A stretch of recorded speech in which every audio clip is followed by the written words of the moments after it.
Dobry wieczór. Witajcie na sotygodniowym podsumowaniu Polski i Irlandzkiej wiadomości ze mnie, William Murphy. Nowości po polski w ubiegłym tygodniu obowiązywały. May 26th is confirmed as the European Parliament voting day as 5 opposition parties launch what's termed the European Coalition for the Poles. A Prawo i Sprawiedliwość convention sees major new social spending announcements, and a newspaper report says Jarosław Kaczynski is unlikely to face formal questioning in the K Towers affair. News developments in Ireland have included the Dáil debates the Brexit omnibus bill to prepare for a no-deal scenario, and Fianna Fáil leader Micheál Martin defends his extension of the confidence and supply arrangement in his Ardèche speech. Zacznając od Polski wiadomości. It's been confirmed that elections to the European Parliament will take place in Poland on Sunday, May 26th, under an order signed by President Duda. Last Sunday, 5 Polish opposition parties, Platforma Obywatelska, Nowoczesna, the Polish People's Party, the Democratic Left Alliance and the Greens, signed a coalition declaration for May's European Parliament election, in which Poland will elect 51 or 52 MEPs, depending on the outcome of Brexit. Platforma Obywatelska leader Grzegorz Szczecina, who announced the alliance at a joint press conference in Warszawa, had earlier called for an opposition alliance to prevent Poland from what he termed gravitating eastward. The European Parliament level is currently the weakest major level of representation for the ruling Eurosceptic Prawo i Sprawiedliwość party, and the opposition will need a strong performance to create any momentum for the subsequent parliamentary elections. Prawo i Sprawiedliwość announced a series of new social spending pledges at a convention in Warszawa on Saturday, which Prime Minister Morawiecki estimated will cost 30 to 40 billion zloty per annum. These include extending the flagship 500 Plus programme, which gives families with 2 or more children a benefit of 500 zloty per child per month, to include families with 1 child, an extension the government had previously maintained was unaffordable. Party chairman Jarosław Kaczynski announced that people under 26 would be exempted from personal income tax. Other pledges included an additional yearly benefit of 1,100 zloty for retirees and more bus links to smaller cities. The pledges, with more to follow, come as Poland prepares for a triple whammy of elections over the next 15 months, including European, parliamentary and presidential. Despite the pledges, some are feeling left out. Poland's teachers' union is threatening strike action in pursuit of a pay increase, and carers for the disabled are also warning of protests. President Duda has signed a new law forcing disclosure of the salaries of top staff at the National Bank of Poland and imposing salary caps. The Rzeczpospolita Daily has reported that Prawo i Sprawiedliwość party chairman Jarosław Kaczynski is unlikely to be questioned by prosecutors over the so-called K Towers affair, in which the Austrian businessman Gerald Berfiger has claimed he wasn't paid for work done on a planned skyscraper development in Warszawa. Transcripts of conversations between him and Chairman Kaczynski have been published in Gazeta Wyborcza. According to Rzeczpospolita sources, the case will be closed at the initial stage, as investigators are inclined to view the conflict between the two men as a civil matter. Last Sunday, Prime Minister Morawiecki attended the EU-Arab League summit meeting in the Egyptian resort of Sharm el-Sheikh. He also met with other European leaders, including UK Prime Minister Theresa May. Defence Minister Mariusz Błaszczak said on Monday he had no doubt but that the US will increase its military presence in Poland, saying, "We are not talking about whether the presence of the American army will be increased, only about how." Rzeczpospolita has reported that the US is considering setting up a command headquarters in Poznan, as well as permanently stationing Air Force units in Wosk and Mirosławiec and special forces in Kraków. Last Thursday, the Polish and Lithuanian presidents signed a joint declaration on security cooperation between the two countries, while Dalia Grybauskaite was on a 2-day visit to Poland. The two countries' defence ministers also signed an agreement on closer military cooperation.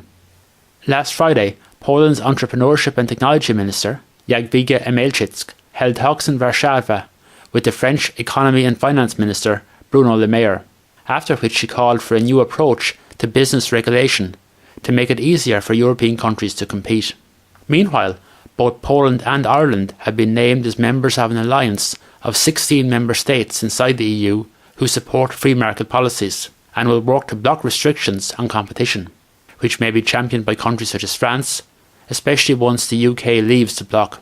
Konrad Szymanski, the Polish Deputy Foreign Minister for European Affairs, was quoted by Rzeczpospolite as saying that Warsaw has for several months been pressing for a consolidation of states working in support of the common market. This is our response to the growing risk of protectionism in the EU. We are also afraid of a political imbalance in economic matters after Brexit, he was quoted as saying. There was no joy this year for Polish-born British director Paweł Pawlikowski at the Oscars, with the drama Cold War missing out in the Best Foreign Language, Best Director and Best Cinematography categories in which it was nominated. However, the movie has been a huge critical success, winning many prizes, including the European Film Awards in 5 categories. Jeśli chodzi o irlandzkie wiadomości. On Tuesday, the Dáil commenced debate on the government's Brexit Omnibus Bill, designed to make the key legislative changes required to deal with a hard Brexit scenario, which was published last Friday. The government is looking for it to be enacted by March 15th and signed into law by President Higgins just before the March 29th Brexit date.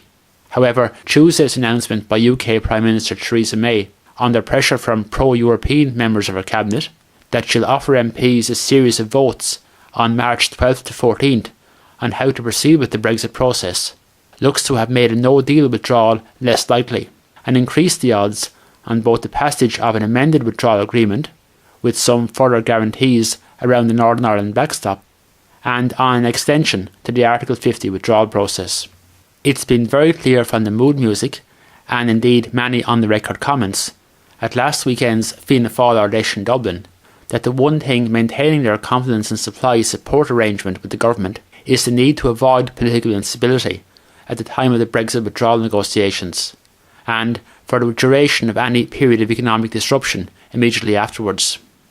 That was also the line taken by party leader Micheál Martin in his presidential address to the conference on Saturday night. The political strategy is guided by 2 major considerations. Firstly, a desire to portray Fianna Fáil as a responsible party and continue to rehabilitate the party's reputation after being blamed for the financial collapse. And secondly, by the fact that in virtually all opinion polls, Fianna Fáil continues to trail Fine Gael by several percentage points. The outcome of May's local and European elections will likely heavily influence whether we see a general election in the autumn or the current minority government continues into 2020. In a significant ruling for the separation of powers between the legislative and judicial branches, on Wednesday, the Supreme Court said that it did have jurisdiction to decide that the Dáil Public Accounts Committee acted outside its remit in its questioning of the former Rehab Chief Executive Angela Cairns, who appealed an earlier High Court decision that the courts were powerless to intervene. The ruling may have consequences for the future activities of Oireachtas committees, although the final decision in the Cairns case itself will only be decided after further hearings. Last Friday's edition of the Irish Examiner newspaper included an interesting article on the passing out of 28 new recruits to the Naval Service, which highlighted the increasing number of foreign-born recruits in the service. These include the latest foreign-born recruit, Krzysztof Mendel, aged 18, who was born in Mrągowo, Poland, and subsequently moved to County Donegal. He was inspired to join the Irish Defence Forces by his father, who served in the Polish Army. A Naval Service spokesperson said that many of these recruits are fluent in several languages, which can come in useful communicating with sailors while on fishery protection patrols. We wish all the new recruits very fulfilling and successful careers ahead. Finally, news of a true Polish cultural treat in Dublin this Saturday. The Virgin Media Dublin International Film Festival is screening the award-winning animated documentary movie Another Day of Life, set during the Angolan Civil War in the 1970s, based on the book by the famous Polish foreign correspondent, journalist and author Ryszard Kopinski. After the screening of the movie, there will be a panel discussion on Kapuczynski in the Chocolate Factory, chaired by Ruan McCormack of the Irish Times, and including Karolina Wojciechowska, the chairman of the Kapuczynski Foundation in Warsaw. For full details, see www.diff.ie/festival/film/Another Day of Life. Tá séasco ná tin tiidean. Sa praisiom na coléní, patsam a bhaine, sa tiidean ó ta sáime póise. De branar.